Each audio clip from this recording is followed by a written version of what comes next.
Hello, everybody. Good evening. Welcome to the webinar today. My name is Azad Ali. I'm the Director Admission and Outreach for Jindal School of Art and Architecture. With me today, we have Professor Dr. Jaideep Chatterjee. He's the Director for Undergraduate Program, as well as is the Vice Dean for Jindal School of Art and Architecture. So today, we'll have a presentation for next 15 minutes, and thereafter we'll take your questions on the chat. At Jindal School of Art and Architecture, we have a program called BA Honors Built Environment Studies. So this program is a 3-year. Yesterday, we had a wonderful webinar on BARC. Today, it's a golden opportunity for all those who are looking into career into built environment. So Dr. Chatterjee has been into the industry from last 15 years. He's been teaching into Cornell University, top universities and colleges of India. Currently serving as a Vice Dean in Jindal School of Art and Architecture. So I request Dr. Chatterjee to talk over. All right. Hi, everyone. I hope you can hear me and also see me, Azad. Am I audible? Absolutely. All right. Thank you. Thank you. So again, good evening to all of you and welcome. Hope you all are keeping safe and are making sure that you're taking all kinds of precautions. All right. So all right, let's go quickly into a little bit of more introduction about myself. Like Azad said, I am the Vice Dean of the school, and I'm also the Director of the undergraduate program. A little bit about myself. So I started off as an undergraduate in India in architecture, but then quickly decided that architecture is very, very limiting for me, and then so went on to do actually a master's in history, theory, and criticism, another master's in cultural studies. Then went on to do my PhD, my first PhD, which was in history of architecture and urbanism. And while I was doing that, I started working on my second PhD, which was a third master's, which is master's in anthropology, and then a PhD in anthropology, right? Then subsequently I was teaching in the US for a bit, and came back to India, and now with the Jindal School of Art and Architecture, right? So let's start with what we are here for, okay? And we started this today's presentation with this question, right? Which is, do our cities, right, or can our cities, our built environment, can they have a role to play in the prevention of pandemics, right? And we are in the middle of a pandemic right now, the coronavirus pandemic, right? And all of you know about this, right? So yeah, all right. So the good news is yes, we can, okay? However, there is a bad news. The bad news is not if we keep building them in the same way as we have. And to help you understand this, what I've done is, if you look at the handout section of your little, the panel, there's a little video that I would like all of you to watch. It's about a 2.5-minute video, so if you can quickly click on it and watch it, right? And then we'll continue with the presentation, all right? So click on it and watch it, please.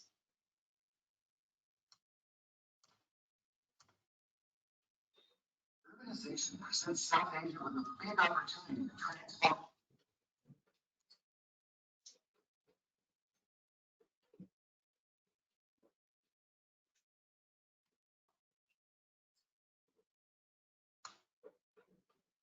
Azad, do let me know when they have finished watching.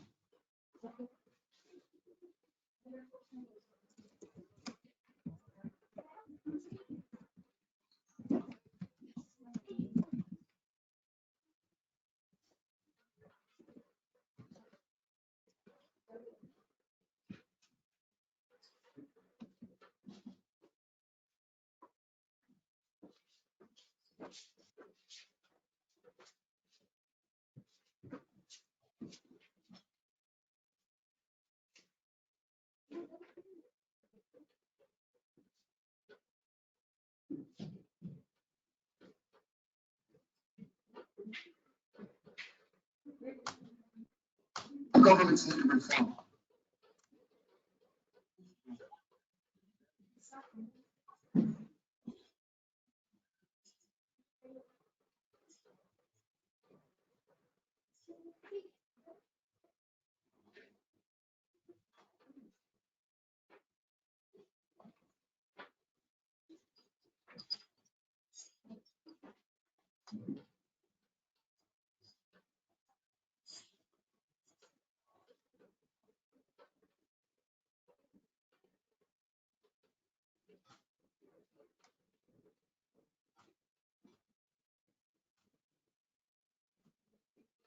Okay.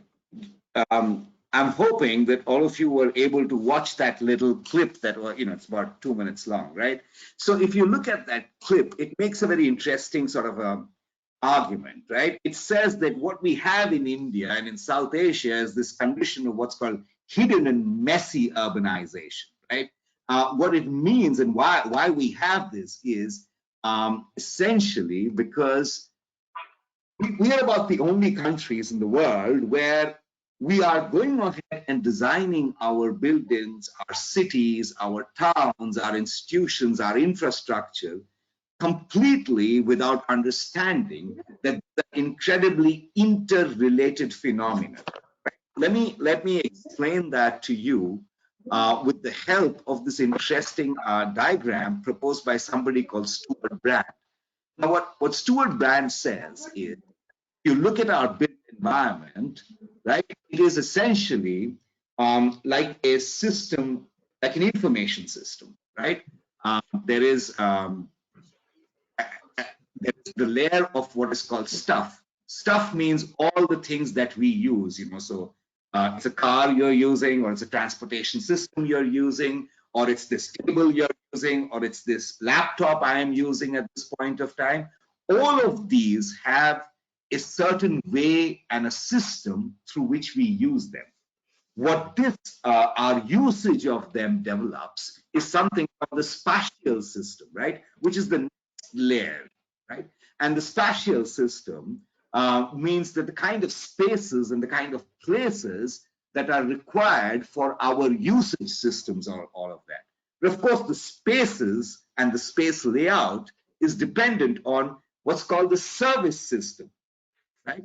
The service system means things like the electrical system, the communication system, again, the transportation system, the mechanical system, the plumbing systems, the electrical systems, all of that, right?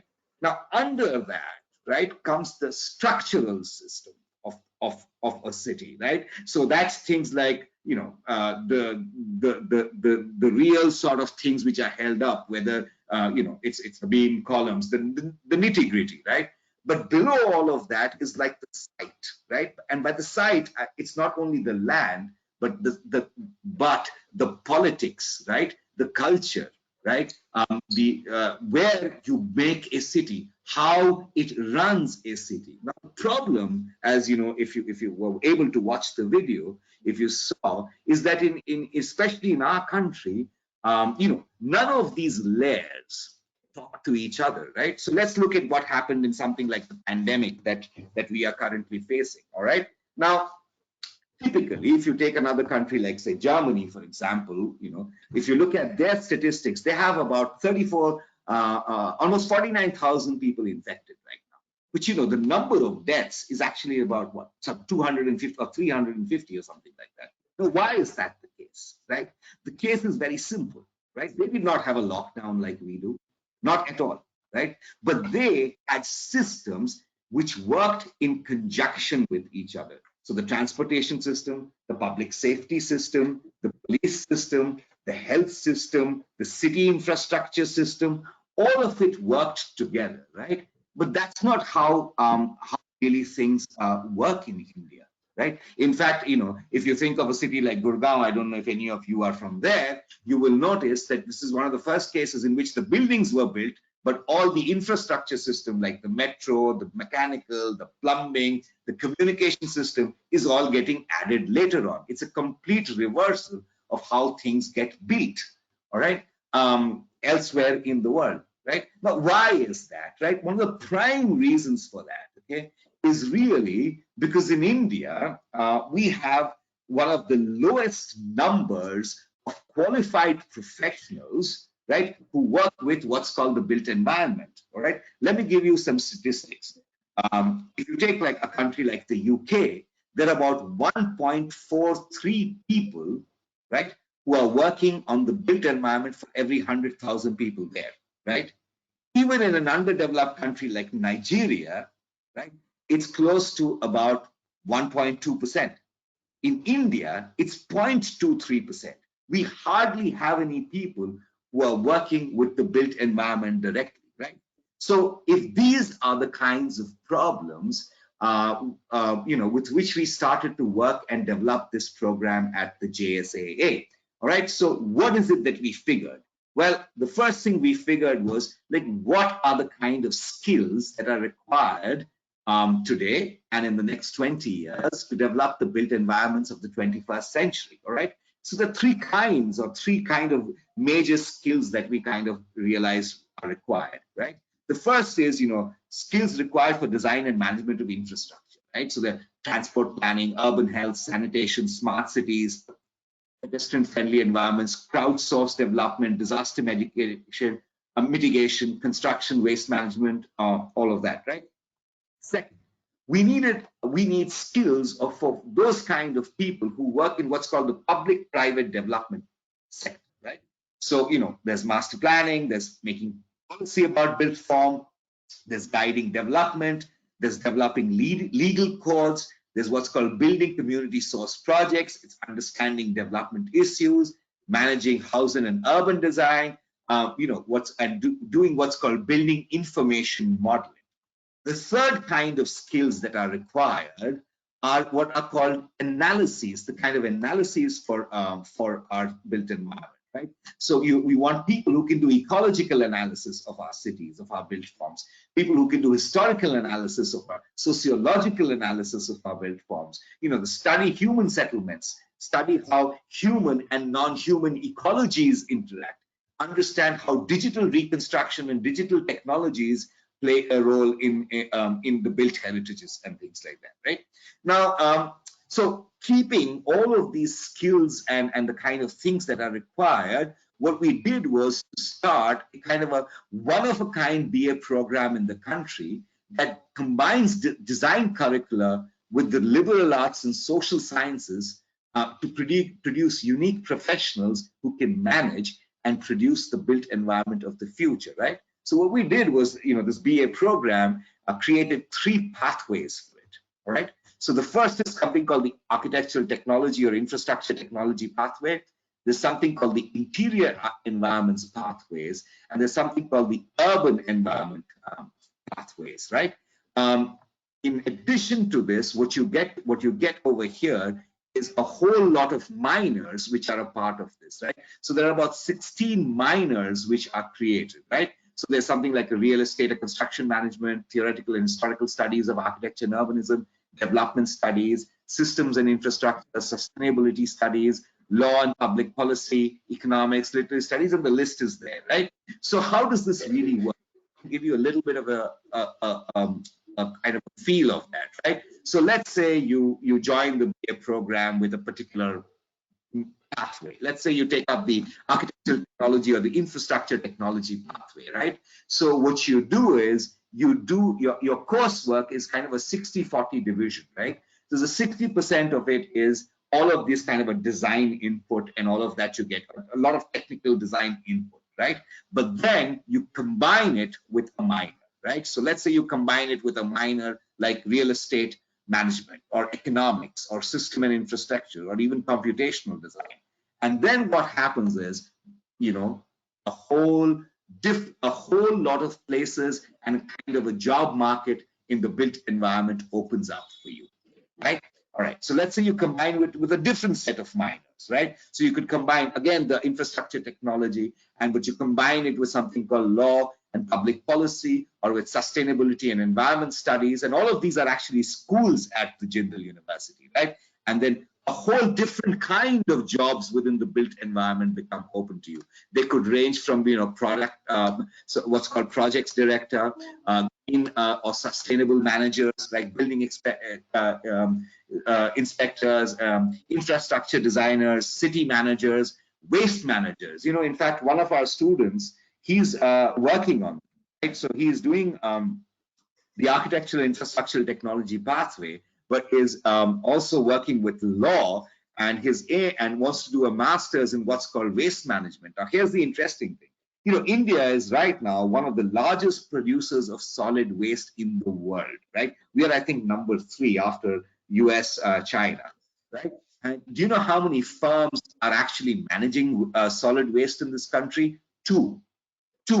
That's it, right? So that's the kind of scope that exists. All right, let me show you some more combinations that could be. Let's say you're interested in the interior environments pathway, right? So again, you have this kind of a 60% of a design curriculum, but then you could combine it, right? You could combine it with something like history of art, architecture. You could combine it with sociology, you could combine it with literary studies, you could combine it with computational design, and what happens is you find yourself and completely different kinds of pathways and areas in the built environment that you want to work in, right? You could do another set of minors that you're interested in, right? So there's like business studies, or you could do real estate and construction management, right?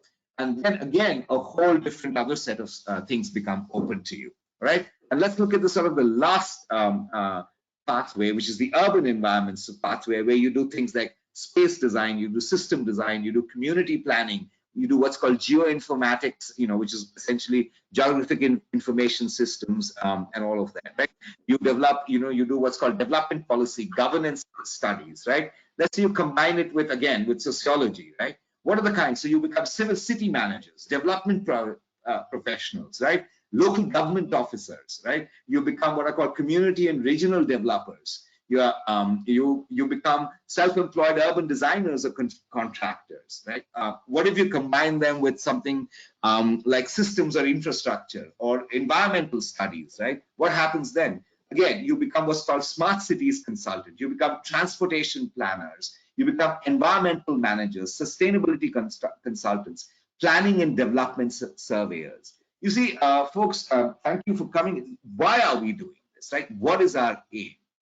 You have to understand our aim is to produce what we call a T-shaped graduate, right? It is to produce, when you go back and look at that video again, if you have the time, you will realize that what our cities and what our towns and what our infrastructure and what our transportation systems, what our public health systems, what our public safety systems, what I call safety for women's systems, all of these, what they need are people who can work across disciplines, who can work at the intersection of disciplines, right? And up until now, we've not had that in this country. In fact, this is a very popular program all over the world, right? You can actually do this kind of, you can go to something like the University of New South Wales and look at their program. You can go to Ithaca College in the US. Just type in what's called the BA Architectural Studies or BA Built Environment Studies.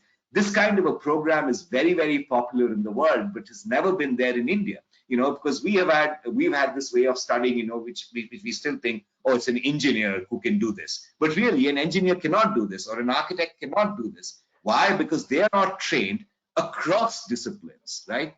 And when you're working in what's called this area of the built environment, what you need to produce are these T-shaped graduates, right? So the long arm of the T are people who is essentially your core area, right? So whether it's the infrastructural technology pathway or the urban environments pathway or the interior environments pathway.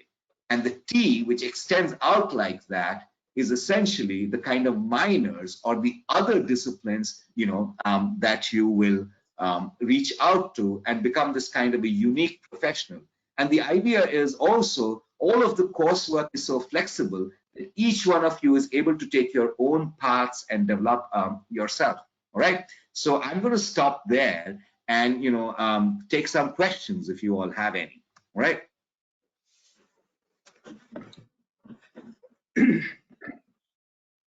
Thank you, Dr. Jaideep. To you, my first question is on behalf of the audience that we have currently on the chat. Mhm. Uh, BA in Built Environment Studies, the course is of 3 years. How do Mhm. you think completing 3-year course, the students are employable in the market? What kind So, of skills they generate, they get out of this course? so that's what I said. Look at it this way. It's a combination, right? So you get a lot of design skills, right? So 60% of your course is design skills, right? Right? 40% of your course is essentially you getting skills in these other disciplines, right? And if you look at that little chart I made, you have to understand there's a whole lot of job opportunities that become available to you. Let me give you some examples of what our students are already doing who are in this program in this second year, all right?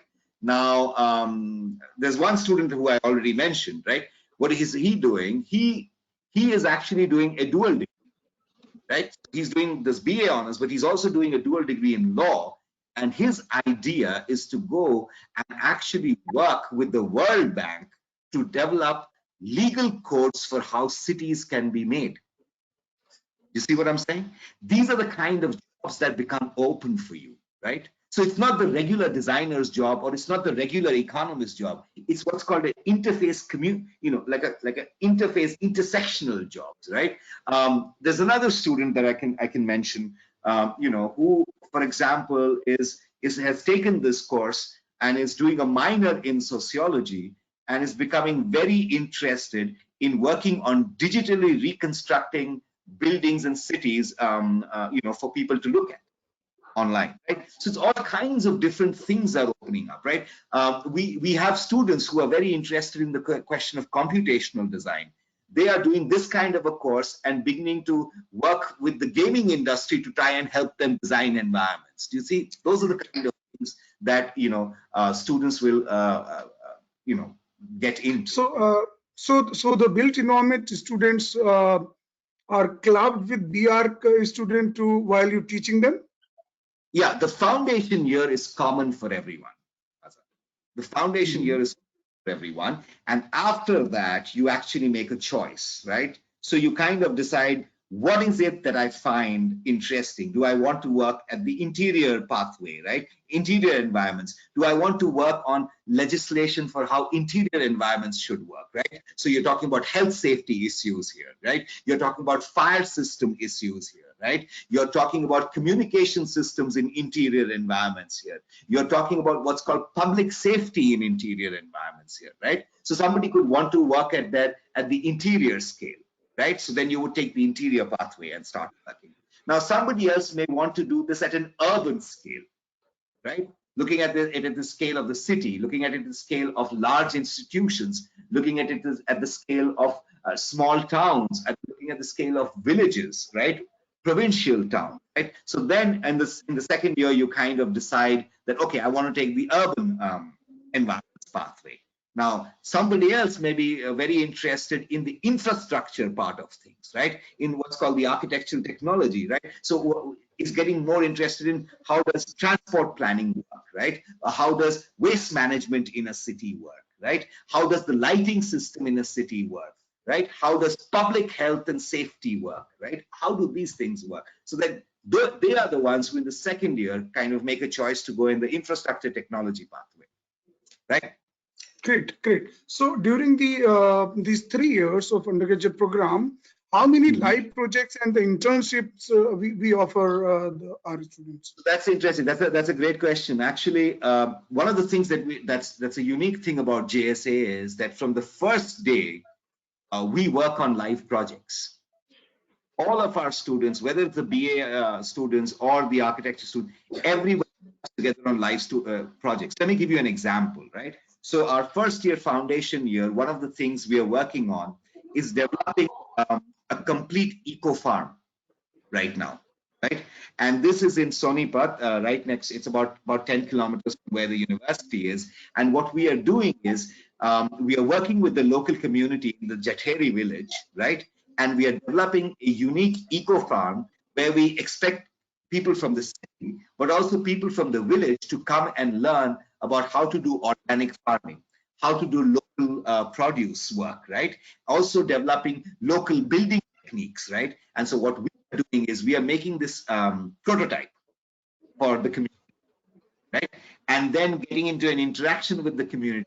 And this is through, we actually have a client who's helping us do this, Wonderful. working with NGOs on this. There's a very important NGO called Seeds. We're working with them on this, right? Another project that's going on again in the first year is with an NGO that actually does it's called the Katkatha Studio. This is an NGO in Chhatarpur, and they go all around cities across India holding puppet shows to tell people about policies and government policies, government issues, and all of that. So what we are doing is helping develop a small black box for them, right? Where whichever village they go to, whichever city they go to, whichever town they go to, students and children and adults can actually enter the black box and experience a puppet show. It will help them become a part and reach out to the public like that. So you see what I'm saying? The idea is really to do a hands-on project constantly, right? And every break, there are a couple of internships in summer breaks and winter breaks and things like that, right? But you see, every project is also in the form of an internship in a sense. Wonderful. So, being the A grade rank university, NAC A grade, also we got University of Eminence status by the government of India. Along with good, we got a QS ranking as a #1 university. Currently, how do you feel like the students who are going to join us from this session? What are the benefits they will be having as a University of Eminence? A couple of them. The first off is when you go for your higher studies, right? Um, because as an institution of eminence, we have a lot of flexibility in the kind of courses and the way we teach. We are able to actually have these kind of very global cutting edge courses, which nobody else has in India, right? So because we are an institution of eminence, the government has given us the freedom to start these kind of really innovative kind of courses, right? So that's number one, okay, which is there, right? Number two, having this kind of a accreditation from the government really also helps when you apply to go anywhere for your further studies. Let me tell you, I mean, this is coming really from personal experience. I mean, when we were in the US and we were doing this for such a long time, we would get so many good applications, right? So, we would get like 100, 200, 300 applications for like 15 seats in a master's program. Oftentimes, we did not even know if a college from which we received an application was really accredited or it had this kind of a international ranking, right? Now, having a ranked college or a ranked university, and QS has given us the top rankings in the country, and in fact, also amongst the top 8% in the world, really helps set the minds of those who are trying to admit you for your masters much easier. So okay, this has been accredited by QS. This has been accredited by a government institution as one of the top institutes. So that really alleviates the kind of fears of the kind of doubts you have. And that's very, very important when you admit students to master's level, especially in the US, in Australia, and UK, and all of that, right? Absolutely. Since the students who are from different background like commerce, arts, humanities, science, biology, they all could are how do you differentiate? Because some knows the drawing better, some are good in maths, some are better in essay writing. How do you differentiate the people? Okay, so there are two ways to think about it. One, the first is the foundation year, right? So we try and get everybody up to speed on some things, right? Whether it's whether it's their design skills, their design thinking skills, their systemic thinking skills, or their analytical skills, right? So all of that is in the foundation year. But as I said, and this is something which I think I want to really highlight as this, right? That the uniqueness of all our programs is this, that every student can kind of choose their own path, right? So you figure out what is it that is your strength, right? Some of us are extremely good at analyzing a situation, right? So then you want to look at, you want to take the kind of courses which help you do that.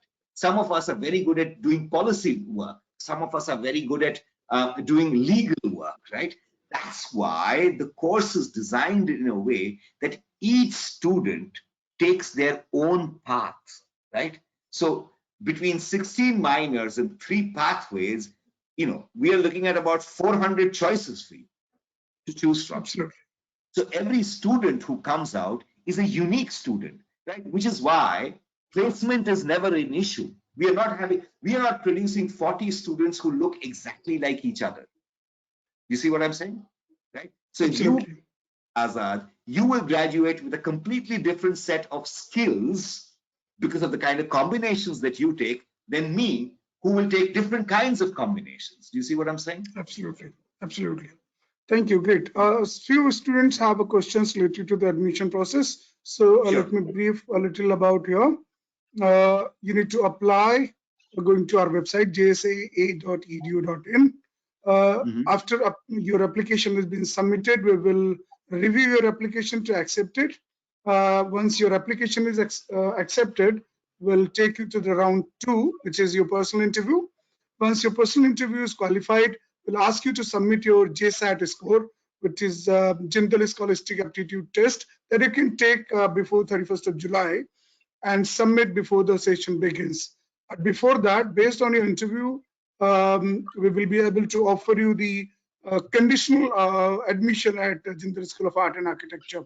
And you can pay rupees 1,15,000 as a registration amount to secure your admissions.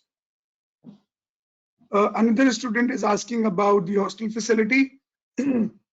Of course, we have a hostel facility, which is girls and boys. We have, because it's a fully residential university, the hostel is mandatory here. So that costs 2.4 lakh per annum, which includes all meals, everything. We have a 4th floor dedicated for the cafeteria. That means your mess basically, where almost 3,000, more than 3,000 students can be accommodated to have lunch, breakfast, and dinner. We purely serve 100% vegan food in the campus. Along with, we have a food court where you can have Domino's, burger, and lot many other South Indian, North Indian restaurants to serve with. We have a banks in the campus. We have 4 ATMs in the campus. We have a laundry. We have a medical facility. We have a supermarket in the campus. So you all are welcome to visit our campus whenever you feel like you are around. Just give us a call. Can I add to Yeah, that? of course. So I would also request and encourage all of you who are attending today's webinar to actually get in touch with our students. They are the best people to give you an idea of what is the experience of both the school and the university as a whole. So Azad, I would encourage you to kind of share some student information with them for them to talk to our students, right? And Of especially course. students program, right? Even, right? For them to have a conversation. Also, I would request many of you, please go to the website. Feel free to look at, all the faculty profiles and click and send an email to the faculty, and you will see how quickly they reply back to you with any other questions you have. So no more questions, Dr. Chatterjee. Anybody All right. have any more questions? Please, you can buzz us here. Yeah. We are. Sometimes people take a little time to come up with questions. May I also suggest to you that you can share your email and also the faculty email or centralized email in which they can send in questions, right? Of course. Sure. So once in very short span of time, we will be able to close this webinar today. In case you have any more questions, I'm sorry, you can visit our website at jgu.edu.in or jsaa.edu.in. One student is asking about the faculties that we have, Dr. Chatterjee. I request you, can you just answer the last question today? Sure, sure, absolutely. Again, sorry, I don't know your name, but thank you for that question. That's a great question. Um, to do this kind of an interesting course, we've had to pull in faculty from all over the world, right? And not only faculty from all over the world, but faculty with a very, very diverse group of training. So, I talked about myself. So I'm a historian, anthropologist, architect, designer. Um, there's somebody like Girish, who is from Purdue. Girish is a civil engineer, a geotechnical engineer. He has a PhD in geotechnical engineering, but a PhD in law, right? And he works on urban and policy issues. There's somebody like Thomas, who's the dean. Tom, has an undergraduate in design, a master's in architecture, and a PhD in architecture, right? There's Sarovar, who's an undergraduate in philosophy, a master's in PhD, a master's in sociology, a PhD in architecture, right? There's Zai, who is an undergraduate in architecture, but a master's in history theory and gender studies and women's spaces. There's Alok Parna, who's an undergraduate in architecture, but a master's in management, a PhD in governance and policy studies. All right. That's what I mean. Go and look at our faculty, right? You will see what a diverse bunch of people it is, right? There's Vince Thomas, undergraduate architecture, but a master's in law, a PhD in construction management, right? So the idea is to really put together this entire faculty from all over the world, right? Who've been teaching all over the world in very different and interesting places, and bring them here and start this really radically interesting and new program in India, but all over the world. Like I said, it's a very, very established and popular program, and I encourage you to go and look at that program. Thank you, Dr. Chatterjee. I think this was a Azad, could you very share good. faculty profiles with the students who are here? I would encourage Yeah, you so to. I have just shared the profile. There's a one candidate asking that you want to pursue anthropology and design. How would JSAA help? Perfect. You're doing what I have done. So this is that is bread and butter, my friend, right? For example, that's an absolute possibility. In fact, we have a minor in anthropology, and we have 3 anthropologists in our faculty, but we have an anthropology team even in the School of Liberal Arts and Humanities. So, like I said, you would do your design courses, but then you would just minor in anthropology, right? For example, one of the first courses you will take, which is a course that I teach, it's called Society and Culture. That's the first course,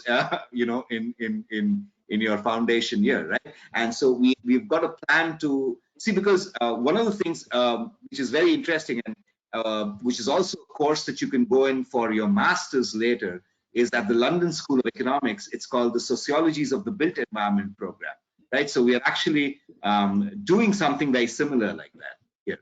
So that's a very much doable program, in fact. Yeah, combining anthropology and design. Absolutely. So that's what I have done. So yeah, that's something. Thank you. There is another question that candidate is asking us, Brinda Gupta. We want to procure for design or related art field. Sorry, I'm sorry. I could. Can you type her question out? I couldn't hear you clearly. Of course. She's asking if we want to pursue for design or related art field. I think there is some little confusion with the question, but what I understand is that she wants to pursue a design related to art. So that's possible, right? See, that's what I mean.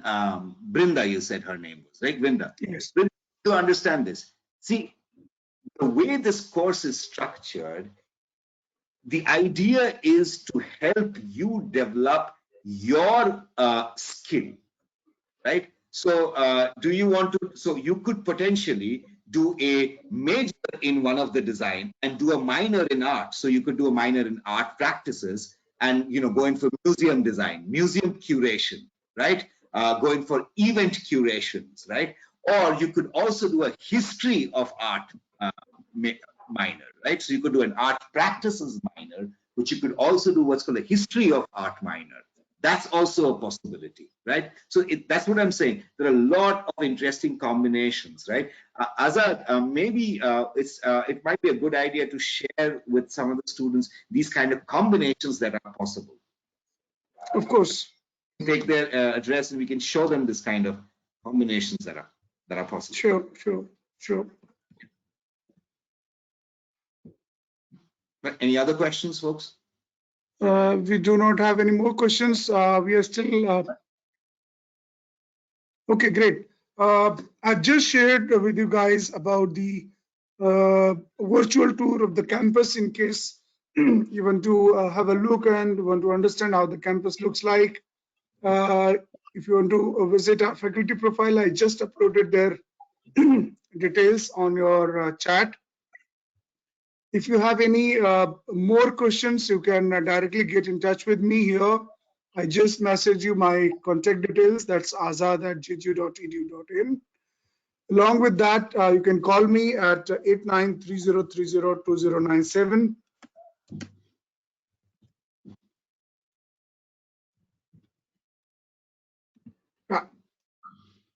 All right.